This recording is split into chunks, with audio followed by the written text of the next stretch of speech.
Every month, Colin's Last Stand's Patreon supporters vote on a topic for me to cover in a future episode of SideQuest, and today's episode revolves around just such a topic.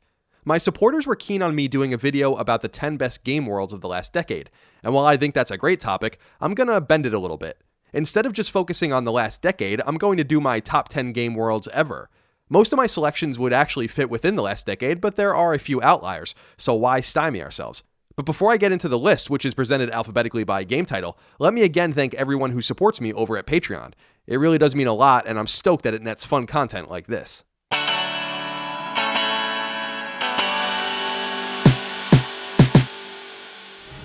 I chose the impossible. I chose Rapture.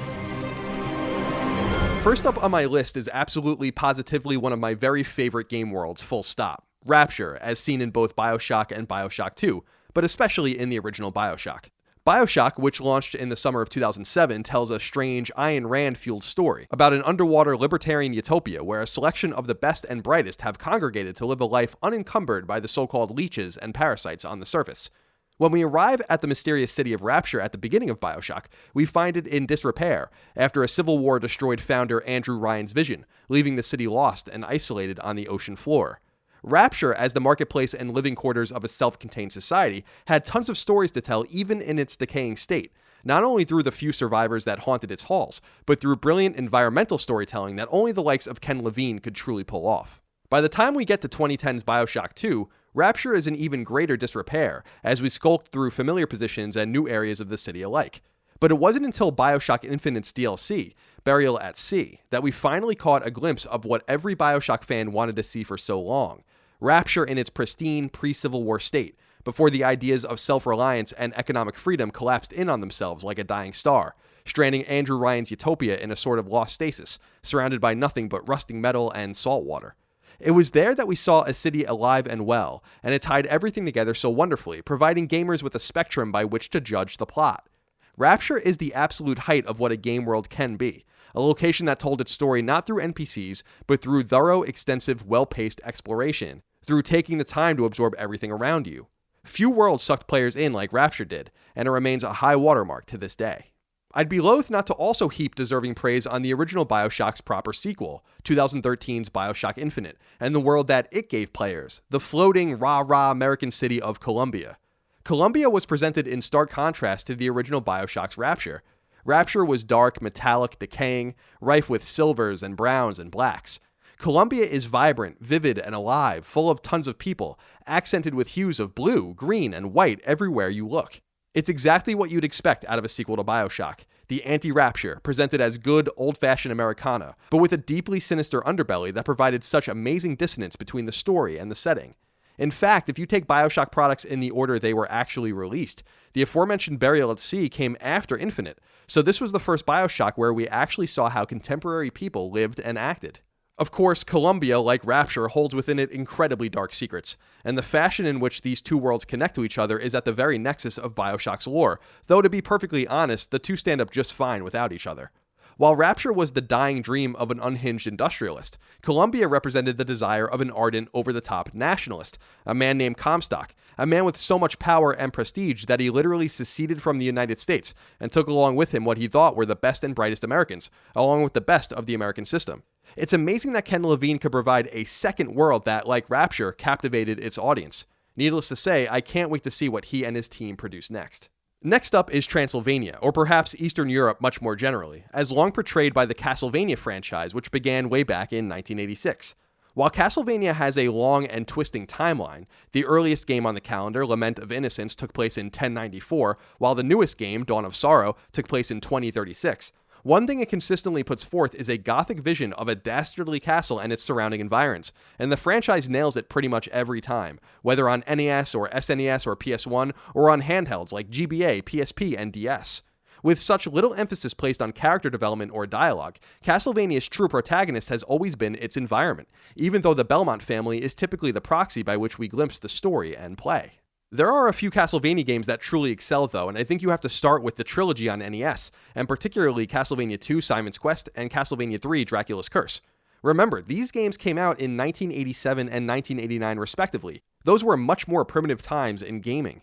Yet Konami did an absolutely staggering job of showing players a world so foreign to them, one full of forests and villages and meadows and lakes, and a skyscraping castle at the center of it all. Likewise, one of the great games of all time, Castlevania Symphony of the Night, gave players an in-depth and thorough look at Count Dracula's castle itself, one that rings through the years. It's a true shame what Konami has done with Castlevania since Order of Ecclesia launched a decade ago. No one can do it quite like them, except Iga perhaps, the longtime producer and writer of the Castlevania series, who has been toiling away on a couple of Castlevania clones of his own in the Bloodstained series. Survival horror was in a pretty dire place for a while, and it was put in an even darker place when, in 2008, now defunct EA-owned studio Visceral Games, who were at the time known as EA Redwood Shores, released Dead Space. Now, we couldn't just argue about how bad Resident Evil had become and how no one really seemed to understand what made survival horror work, how the genre ticked, and how a combination of gameplay and setting is what made all of the genre's best games succeed so wildly. Now we had a game that did it right in a sea of games that were doing it wrong. And while Dead Space's gameplay was amazing, and while Isaac Clarke made for a compelling protagonist, specifically because he's an engineer, not a trained cop or soldier, the star of Dead Space was its setting, the USG Ishimura. Not to spoil anything, but we're going to touch on Resident Evil a little later in this video, and I'm going to say something similar about Dead Space that I do later on with RE. The setting is the most important character of all in survival horror. The setting is a character because so much exposition and storytelling occurs simply by existing in these haunted and harrowing spaces, in this case, a spaceship. The Ishimura was claustrophobic. It required backtracking with new surprises around old corners, and it felt a lot like Rapture did the year before, in this case with a decaying ship hiding what was once normal about it moments earlier. While limited in size and scope, Dead Space's isolated, spacebound setting truly helped the game shine, but strangely, Visceral was unable to capture the original Dead Space's presentational excellence in 2 subsequent games. With so many games in the franchise, it makes sense that we'd have to touch on a Final Fantasy game here.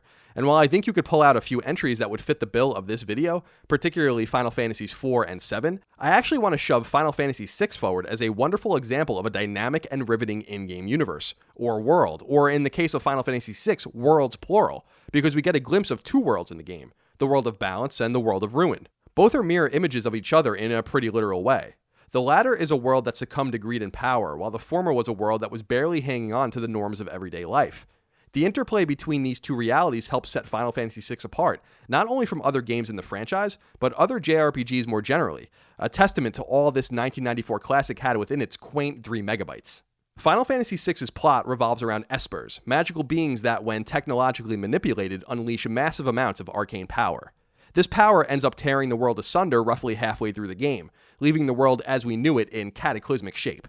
The pre-disaster world is purely steampunk, fusing steam-powered machines, strange technology called Magitech, and the swords, armor, and medieval aesthetic the Final Fantasy franchise introduced so many of us to in the first place. The ruined world, though, shows us exactly what happens during an apocalypse, and it makes for an awesome duality at the center of the story. Final Fantasy VI's amazing cast and complex story are immensely worthy of praise, but we mustn't ignore the pristine and fractured worlds within which it all takes place. In BioWare's and EA's Mass Effect trilogy, the in-game universe really is a universe. Well, more of a galaxy really, but still a much larger so-called universe than the ones we're used to existing in and marveling over in other pieces of fiction. The beauty of Mass Effect is in its embedded realism, the fact that even though it's such an over-the-top story of spacefaring civilizations, it felt so real and so grounded. Hell, the so-called Mass Effect itself is the greatest example of this, since it attempts to explain how faster-than-light travel occurs when the laws of physics say that nothing can travel faster than a photon. Mirroring that realism is Mass Effect's portrayal of space itself, and many fictional, yet perfectly believable locales you find yourself in, whether you're playing the original Mass Effect or its 2 wonderful sequels. Mass Effect's wide-open galaxy is a storytelling universe worthy of praise because it feels so gigantic, even though you never get to see almost any of it in the grand scheme of things. Incredibly, though, you do get to travel across much of it, and it's here that you get little morsels sprinkled into the mix that give the game its essential scope, as you read the most mundane and strangely interesting details about hypothetical planets far beyond the reach of our terrestrial and orbiting telescopes alike. There are few feelings in gaming that can match launching your ship into a mass relay, only to come out the other end with so much to explore. The Mass Effect trilogy's universe is the anti-No Man's Sky, something that felt big, was actually small in-game, but was nonetheless filled with soul and so clearly crafted with thought. We couldn't possibly talk about excellent video game worlds and universes without giving a gigantic shout out to the Resident Evil franchise as a whole, though it's the first Resident Evil I really want to focus on because when it launched in 1996, it was absolutely revolutionary. These days, playing the original, or even the director's cut, is more an excursion into the wild world of camp than it is an authentic gaming experience. But you have to understand that, fresh off of the heels of 8 and 16-bit generations, Resident Evil wasn't only unlike any game we played before, but a game in a genre we didn't even know could or would exist. There was no such thing as survival horror on Super Nintendo or Genesis. Resident Evil truly was, for lack of a better term, game-changing, and the world it introduced gamers to persists to this day. At the center of Resident Evil's gravitational pull was the mansion in which it was set, a creepy, zombie-ridden structure in the fictional Raccoon City. The members of the elite STARS police force enter the mansion unaware of what was going on in and around it, even as rumors persisted as to some pretty terrible happenings occurring in Raccoon City itself. So many of us were blown away when we saw this thing, when we played it, when we heard the voice acting and solved the puzzles and barely remembered that we were playing pixelated side-scrollers like 2 seconds earlier. The original Resident Evil wasn't the only game in the series that nailed its setting. 0, 4, and 7 are also winners in this department. But it was the first of its kind, with a chilling fictional universe fitting of its equally chilling narrative. It seems like aliens are invading the planet no matter where we look, whether in video games or in movies or on TV shows and even in books and comics. But some stories are far more unique than others, and the Resistance trilogy on PlayStation 3 is one such alien invasion tale with a twist. In Resistance, the bad guys are a shadowy alien species known as the Chimera, but in the games you never actually see the aliens. Instead, you primarily fight humans that were transformed into monsters by an alien virus, seemingly mindlessly taking over Earth, even as a profound intelligence knowingly guides them on their way. This made the Resistance series, which took place entirely on a dying Earth, both eerie and intriguing. Resistance's slow-paced and methodical storytelling probably unintentionally highlighted Earth as such an amazing world in which to set a game because the Chimera really seemed to care about it, yet were either so distant or so technologically advanced, or perhaps so innately passive, that they couldn't be bothered to do their own dirty work. Yet there was a distinct reason this was all happening on Earth. There was something special about our little blue marble floating around a perfectly ordinary star. And so Earth quite simply worked as the only glimpse into our larger universe we ever got until Resistance's plug was pulled. The world of the Resistance trilogy, along with its PSP and Vita spin-offs, is the one world on this list we didn't get nearly enough of, and I still hope Insomniac is allowed to go back and finish the tale one day. He's in here!